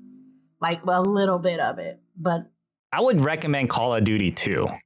A lot of people maybe not 1. A lot of people recommend me stuff. If I really wanted to play Call of Duty 1, 2, or 3, I would have been played it. Yeah, I wouldn't recommend 1. Like, I feel like that's way too out of date. And then like I remember like the gameplay now, like how it works and the story progression and the pacing of it. It's not that great. But then 2 was pretty good. I don't know. That's a big jump, dude. If you play the current Call of Duty to go back to Call of Duty 2, that's a pretty. Well, it's jump. also World War II. Yeah, I'm just more thinking about like graphics, mechanics, all that kind of stuff. I think it's gonna be it might be a kind of a startling jump. In the sense of like, you might be like, what the fuck is this? Like, I can see a LadyInfamous being like, hey, what the fuck is this? Well, I mean, did that happen in Final Fantasy VII? I mean, she mentioned the graphics were. Wait, hold on. Before we continue, do you play single player, LadyInfamous? Single player what? Huh? Yeah, she does every time. Single player like, what? For all the Call of Duties. Yes. Okay. Yeah, I mean, I wouldn't get Call of Duty 2 for multiplayer. That's why. Oh no! I would if I was to play, it would be just strictly the game mode. Who's playing multiplayer Call of Duty 2? I don't know. I don't think anybody is. Somebody might be. Somebody's playing. Yeah. I don't know. I honestly think that like the reason why I was curious about you guys' take for Overwatch is I just have a feeling like I know they have that and that's like a new thing they introduced, but I think they're just trying to get on the Fortnite train. They're basically trying to have their own Fortnite. It's like take one of the biggest franchises out there and do the same thing that another massive franchise did out there that seems to be making a ton of money off of a free game. Yes, and I don't want to like take that as like, oh, that's like, you know, kind of bad and like sort of stealing some sort of like idea or anything like that. It's a complete, huh? Yeah, no, it is. I mean, it is. It seems like they're basically stealing Fortnite's idea. The thing is that it's a completely different visual and take and everything like that. So while like Fortnite is like, let's like all these like goofy, cartoony sort of shit, and like here's like a big robot that comes down and trying to fight off in the scene and shit like that. It's like, well, then you have an actual like war going on in the middle of your Warzone battle, or like some nuclear bomb that might happen. But it's like it's a different. You're doing the same thing, but you're completely pointing it in a different direction. But if you notice though, if you ever look at these Fortnite events, like they happen in the middle of games. It's just that right? Once they know those events are happening, some people are trolls, obviously, but people just because they want to like actually see the event will stop attacking each other. They'll just kind of be there to see the event versus being like, oh, this is an actual match of Fortnite. Right. And so I don't imagine it'd be the same with Call of Duty. I mean, I would hope that it would be the same thing as for Warzone. I just don't think of it as a bad thing. Oh, no, I don't think of it as a bad thing at all. Oh, okay. Yeah. Yeah. Cool. I mean, I have a couple things to bring up. So there was a report. It's kind of I guess it was kind of a rumor, but because Horizon Zero Dawn was 2 was officially was first planned for the PlayStation 4 and then moved on to the PlayStation 5. The team was looking at a standalone co-op game preview. The latter idea might not still be in place, but co-op of some sorts. So the fact that we may be getting a co-op in Horizon Zero Dawn 2, I'm really stoked for it. I just now need to find a partner to be able to play that with. So I think that would be pretty cool. I know, right? It's all. Gotta find you a gamer girl. Fucking shut up. God, don't say that. E-girl? But no, like I think having a shared experience with Horizon Zero Dawn 2 would be really, really fun. I don't know if that rings true for the other two of you, because Sharpie, you didn't play Horizon Zero Dawn. No, I'll probably wait for it to come out on PC. I mean, just as well. I have it, but I still haven't played it. Oh, okay. You and LadyInfamous. Does it feel like a game that works with co-op? I think is it that type of game? I think adding co-op to it won't take away from the experience. It'll only add to it. I think it'll feel like the same thing as like Borderlands, where like, to me anyways, Horizon Zero Dawn, the first game, it felt really good and complete to play it. I'm on the other side when it comes to Borderlands, where like I can't play that game alone. I have to play it with somebody else. And adding people to it only adds to the experience. Like it makes it better for me. So I feel like that for Horizon Zero Dawn 2, it'll make the experience better. Because like I think that having these missions or side quests of like you got to hunt down a specific thing, and then having to make a sort of like game plan for, okay, you go this way and I'll go this way, and we'll kind of like enclose onto this robot animal, and then you shoot this trap arrow and I'll start wailing on it, sort of thing. Like, or, you know, the big monstrosity robots that you have to take down, like that could be really fun in co-op too. But like you just increase the difficulty, or you just dump in a bunch more different, well, they're going to have more different types of robot enemies, but like making it a grander scale for these fights. That's what I'm excited for if you do co-op. Kind of like, you know, I guess you could make it like Shadow of the Colossus and be like, okay, we're going to do this with a buddy and take down this robot. So I don't know. I feel like it would be really cool. What do you feel the same way, LadyInfamous, or do you think like it should be a single player only experience? I think it's great. I think it's great because that world was amazing. I ain't even gonna lie to you. I spent a lot of hours in that game and looking for the best weapons, the best armor. I might not 100% it, but I did enjoy the experience of the game. And I think it's great to have the option to play with, to have a co-op experience with someone. So I'm down. I'm down. Yeah, the only worry I have about any of these games with, you know, like they say like, oh, we're going to add co-op in on the game that didn't have already a co-op experience in it is like, is it possible to just finish this by yourself? It should be. Yeah. It should be. You know what I mean? Right. So kind like, of like a really Dark good Souls game experience? that... Yeah, like a really good example is Portal 2, that co-op thing. Is like saying you have to have the other person with you. That's actually something exactly what I was going to bring up, because the fact that, because what this article is saying is that like the term co-op is there. We just don't know if it's like Portal 2 where it's standalone co-op and it's separated from the actual story, or if you are playing the story together in the main scenario. They don't know that. It's like it's not defined yet. So it's more like it's going to have co-op in some way. We don't know. Yeah, if it's like a completely new scenario where it requires you to have two people, I'm all for that. But if it's like something that you just play in that same exact scenario where you can be able to just complete this on your own, like that's not very fun for me. Yeah, and actually, like it seems like that it would be much better to create a very separate, not like a separate entirely new game, but like, you know, Portal 2, you have your single player mode, and then you have the side co-op experience where it's very designated that this is supposed to be co-op. So that's a good point to make. Thank you. The other thing, quick thing, there was a unofficial pitch for Seinfeld the game. Oh yeah, I saw that. Yeah, you saw that? Made by the developer of Paradigm, and I know that you played that, T, right? Wait, I'm blanking. Which one is Paradigm? Paradigm was that point and click adventure that was produced produced, I think, or no, I won't say produced by Double Fine. I don't remember, but like Paradigm was like, it was a painted point and click adventure where you played as an alien that looked really weird.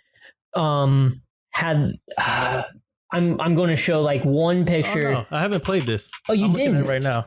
Oh, okay. I thought you played that game. Okay. I mentioned it. I might have said I wanted to, but like, yeah, I haven't played it. Okay. Well, anyways, this was pitched by the guy, Generica, who created Paradigm, and Dixon, who co-directed a Childish Gambino video.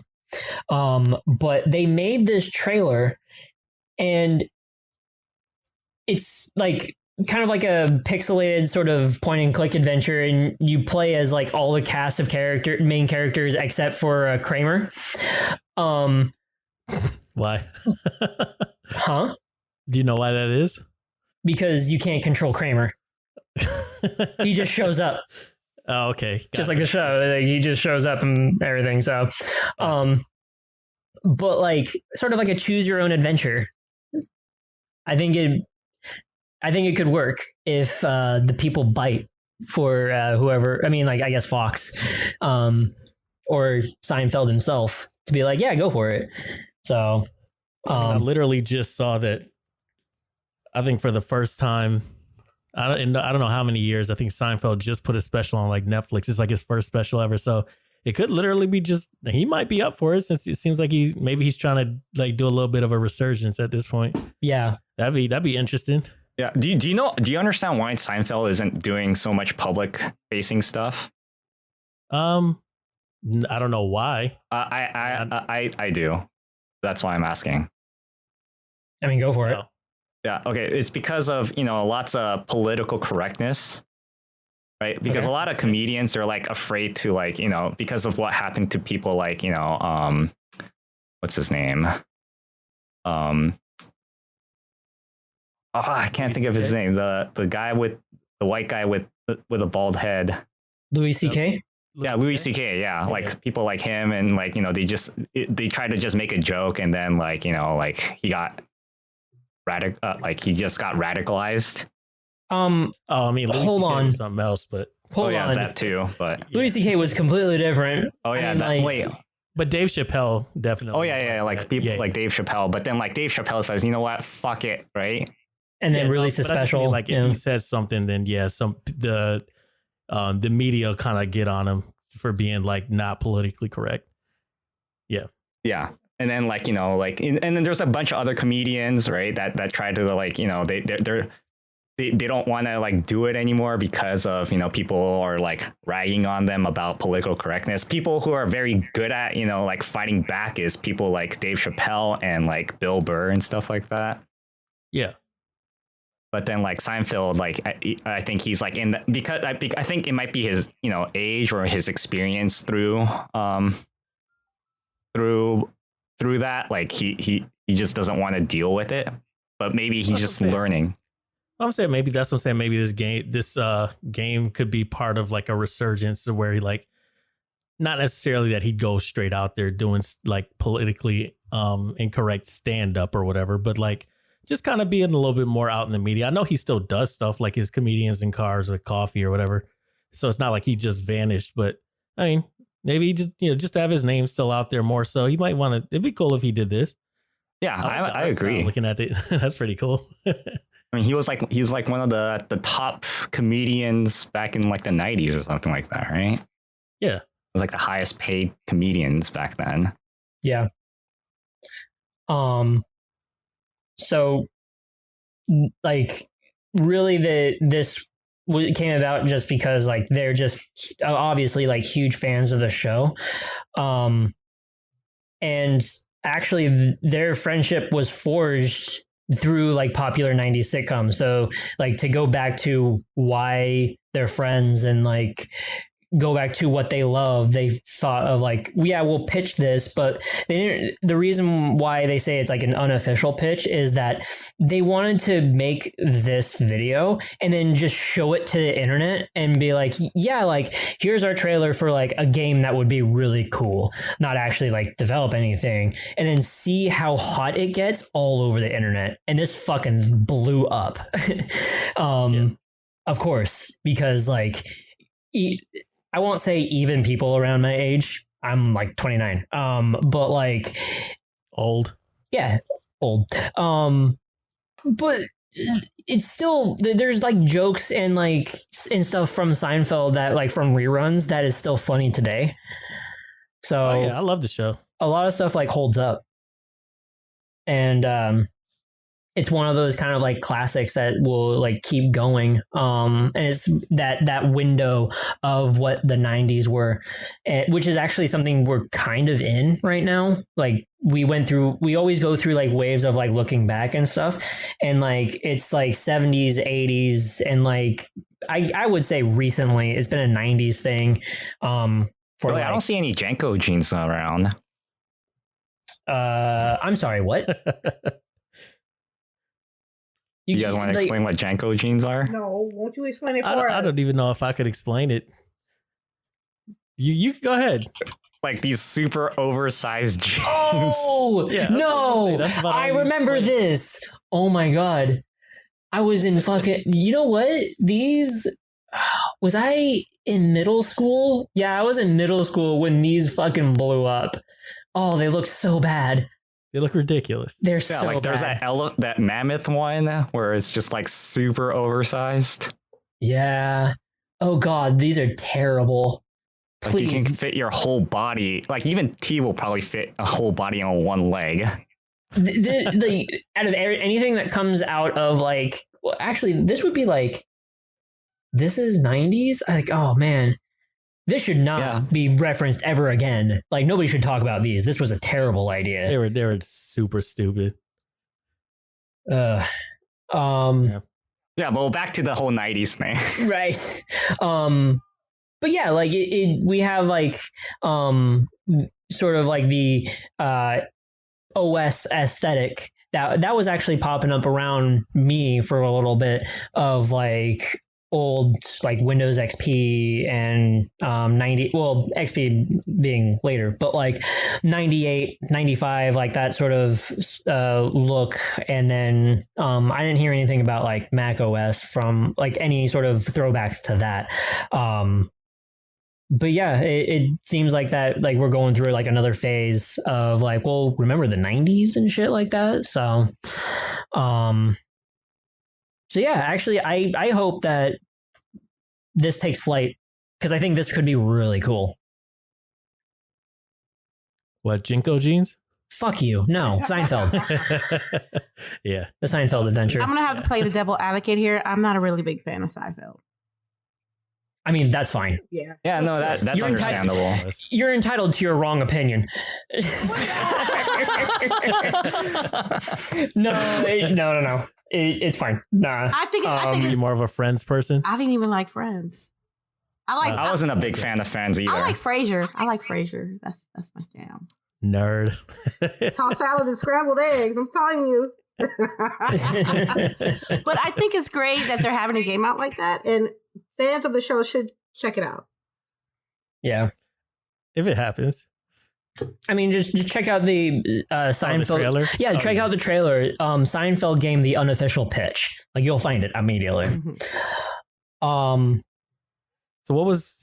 it says, I see something about like the digital sales for like the PS4 exclusive. What was that, LadyInfamous? Oh, me? Yeah, was it like Final Fantasy Remake or something? Yeah. Like That's something to nail on. Yeah. So Final Fantasy VII Remake shipped 3.5 million copies in 3 days. That's what you say. Oh, that was all one thing. I got you. Yeah. Yeah, speaking of Final Fantasy, guess what got an update? Final Fantasy 12. Yeah. Fucking Final Fantasy 12 got an update. When did Zodiac Age get released? several years ago. I had it in my Steam library for a long time. No way. Hold on.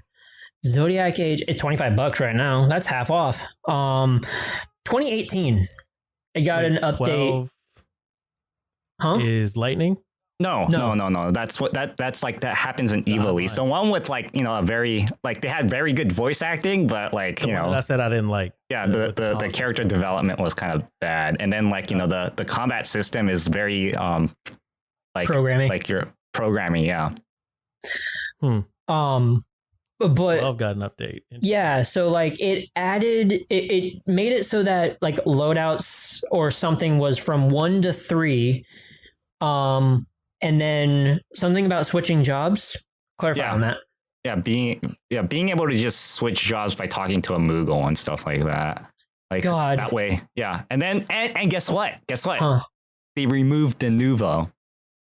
Oh, that's a good. That was the other thing. Yeah, they removed the DRM de Nouveau from Zodiac Age on the PC side, and is the only way that you can play it on Steam, or no? I think the update also came out on, I think PS4.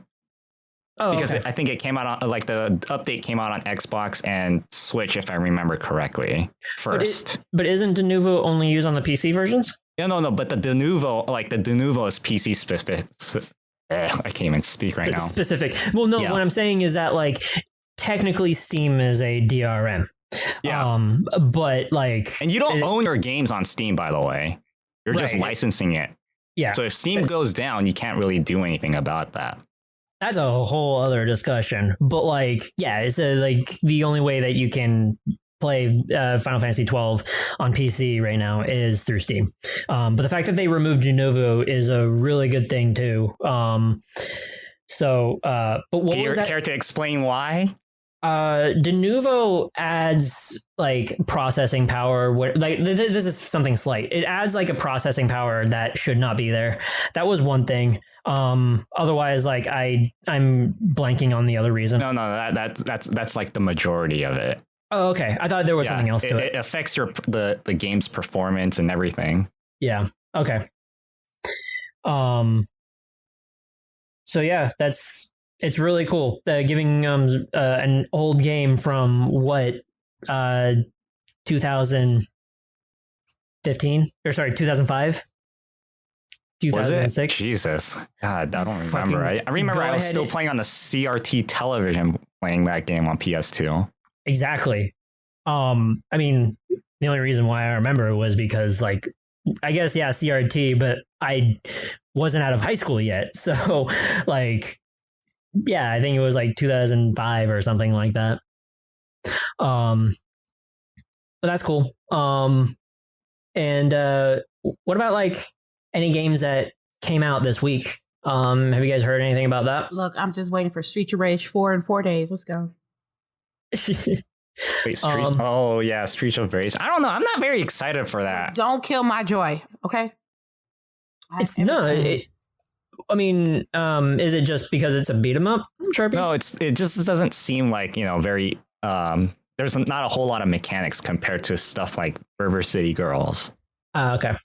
It just seems like, just punch, and then just continue forward. Like, the old Simpsons games. Right. Is it a nostalgic factor for me? So I'm going to try it. Trials of Mana came out too. Oh yeah, that did. Yep. I'm going to wait for that. So far, like the couple of like 3 seconds that I've seen of it, it looks pretty cool. And then Predator Hunting Grounds came out. Is it? Yeah, I saw some people playing that. I don't know. I'm not very excited for that. What are you excited for, Sharpie? What am I excited for? Valorant. When is it coming out? Oh, well, the beta's currently out, but it says they said that they're going to actually officially release it on summer. So in a few months. So that's the only thing you excited for? Yeah. Well, I'm also excited to try One Step from Eden, which came out a few weeks ago. But as for this week or this past week, Cloudpunk. Yep, that came out too. And that's just haven't played it yet. And that's $18 right now on Steam until May 1st, I believe. And yeah, I'm thinking about buying it too, because that's just my jam, but also like I have a bunch of other games to be playing too. So we'll see. There was one thing also, what was there was a game that I tried out that was like in a beta, West of Dead. There's a beta out for West of Dead, and that's like a roguelike that is kind of in the same vein as, it felt a lot like Dead Cells, but it was like isometric.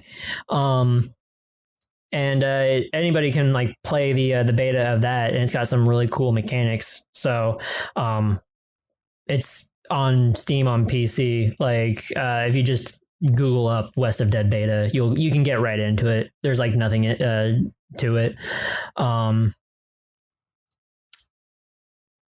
That's what type of game is it? It's a roguelike. So Something that you're not interested in. I think not particularly. I think there's going to be like an actual story to it, and I'm not sure how heavy it will be to like the rogue like settings, but so far, like for the one run that I did, it felt like that it had enough mechanics to it where like I would like to keep playing it, even if like, I died and then wanted to keep going or whatever. Dead Cells, I hit a point where I was just like, I don't feel like I'm getting anywhere right now, and I have to run it a shit zillion times just to like now get to the end, and I don't like that. But like West of Dead has like specific mechanics. It's all ranged combat for the most part, I believe. And I don't know. I still feel like that people should check it out. LadyInfamous, are you still anti Modern Warfare 2 remastered? I'm not playing. I already got the game. The campaign? No. But you don't have the remake of it though. It's the same shit. Or the remaster of it. It's the same I thought you were a Call of Duty fan to buy all these Call of Duty games. Man, look. Nah. If I really want to play Modern Warfare campaign, I can just turn on the Xbox and play my Modern Warfare 2. So. But not the remake. I mean, not the remake. Not the remaster Damn it, one. I said though. I don't want it. Damn, how many times do I have to ask you? I'm not playing that. I'm not. Is anybody interested in Gears Tactics? No. No. No. Not really. Yeah. Yeah. You watch the trailers. It's like, it doesn't look that interesting. I'm surprised you're interested in XCOM, the new one, the Chimera Squad. Yeah. Oh, I liked XCOM a lot. It's just because it's a roguelike. No, it's not. I guess I get it in the sense that like a character dies. It's one of those like come back, but yeah, I don't think it's really a roguelike. Chimera Squad's not a roguelike. What are you talking about? Like the maps can change, like stuff like that, and then it's like random. Things can randomly happen. Yeah, that's not the definition of a roguelike. Yeah, my biggest problem with roguelikes is the part where like when you die, you have to start over having lost all that progress you made. I mean, XCOM is kind of like that. No, you'll still start on the same level. You just have to start over with characters that aren't as like strong as the ones that you had. And plus you could typically like, you can just, create a save point and start over from that save point. But like in a lot of roguelikes, it's like, nah, no save point for you. It's just like when you die, you're going back to the beginning. You also have like a clear story that you're going through in XCOM 1 and 2 that's like from point A to point B.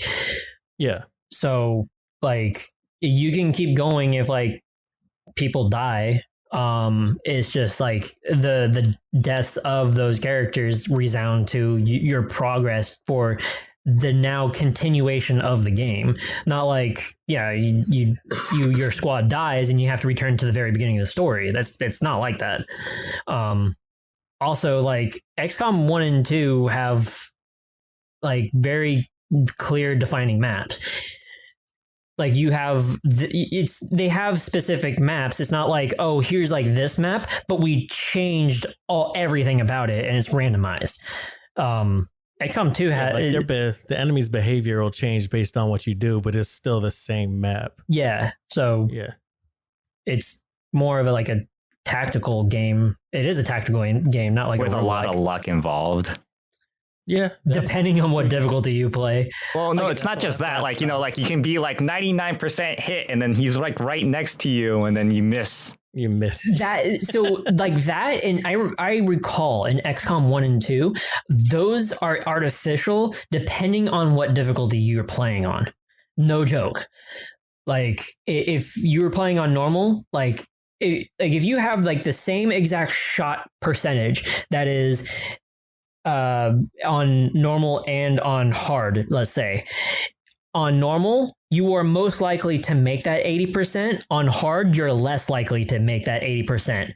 It's really weird. I found this like out through my own like gameplay and observation of it.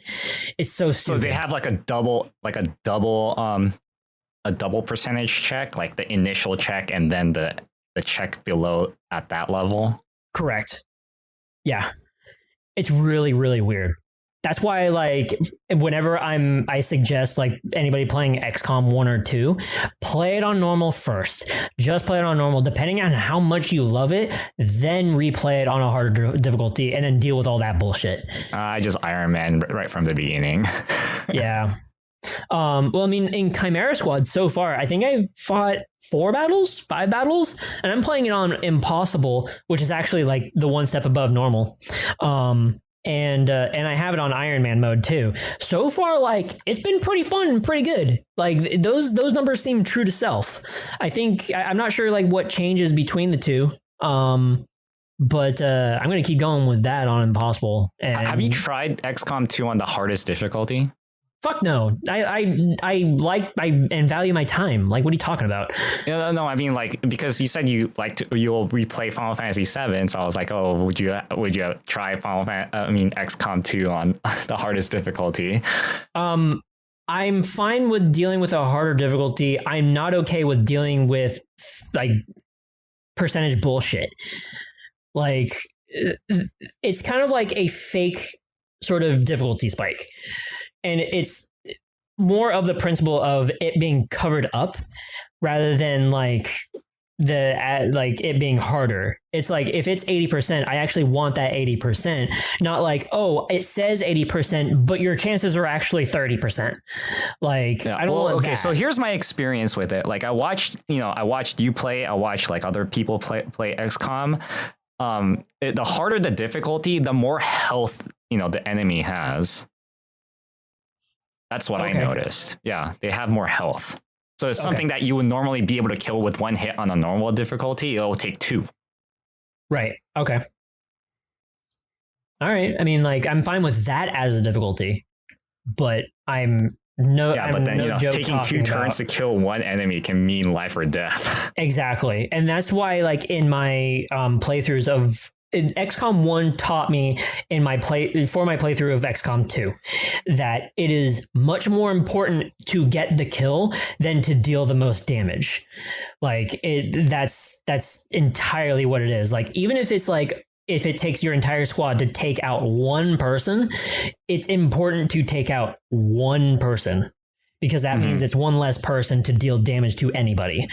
So, that's been my thought on it. So I'll be playing Chimera Squad either on stream, and I'm right now thoroughly enjoying it. And I also, I mean, as a very last note, and because this is actually really quick, Monster Hunter World, both PC and console, are on the same roadmap now for dates. So everybody's going to get the same exact events at the same exact time. So, all right, cool. Yeah. All right, let's start closing this out. Let's start off. Whoever wants to start off right now. I can't think right now. Well, I already said part of what I was doing. You can catch me on Twitch and Twitter at Zeldrick, and I'll be playing. It's going to be kind of maybe I'll throw in Chimera Squad if I want to, but I really am wanting to play Final Fantasy VII Remake on hard. I will be skipping some of the dialogue, but the more important scenes I will not. It's kind of like rewatching the important scenes, taking footage of that, re-experiencing the lore and pointing stuff out. If you want to join me in on that, you can catch me on Twitch. And I might throw in VR. Who knows? And then D&D on Fridays. So I'm actually gonna be playing a lot of different things this week. I already picked out a bunch of games to play. So I'm gonna be playing Elementals, which finally came out. It's the game that we played on remote play. I think were you in there, Zeldrick, or no? I watched a little bit of it. You were watching it, yeah. I think actually, it was myself, and my friends from college, and I think one other person. I don't remember who it was. Anyway, I'll be playing that. Be playing Filament, which is another game that I played a little ways back. It's a puzzle game where you're like trapped on a spaceship, and they have like different puzzles that are supposed to kind of sort of reveal a story. So I'm playing those two. I'm gonna play Flower because I never played Flower. Oh, cool! But it was on sale, and I just picked it up because why not? Yeah. And Cloudpunk, I'm gonna be playing as well. So just trying a whole bunch of new stuff this week, and if there's more time, I might actually try a FMV game as well. Telling Lies is what I was thinking of.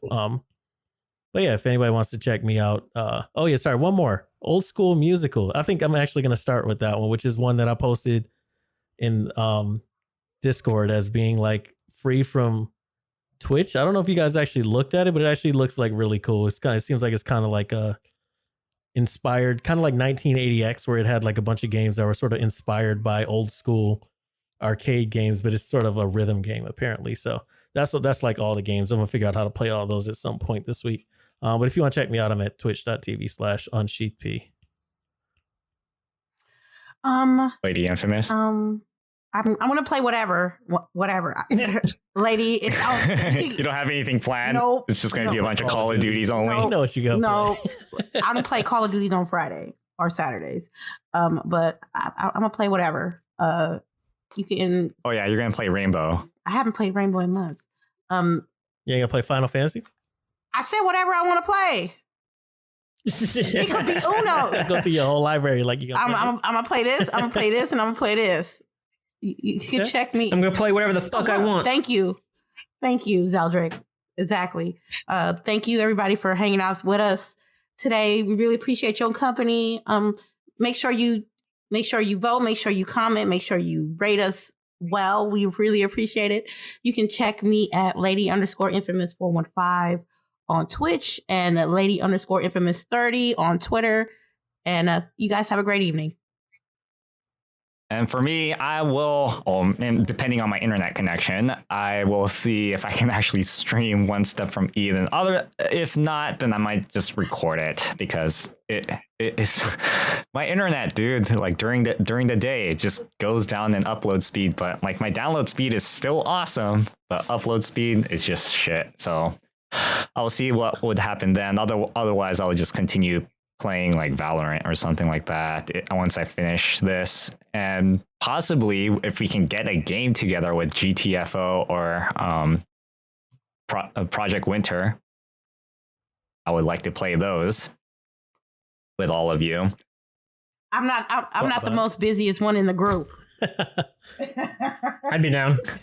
Yeah. Anyways, that is it for this week. We'll all see you next week. All right, y'all. Peace. Thank you for listening to the podcast. Please like, favorite, subscribe, whatever platform you're listening to on. It only takes 2 seconds.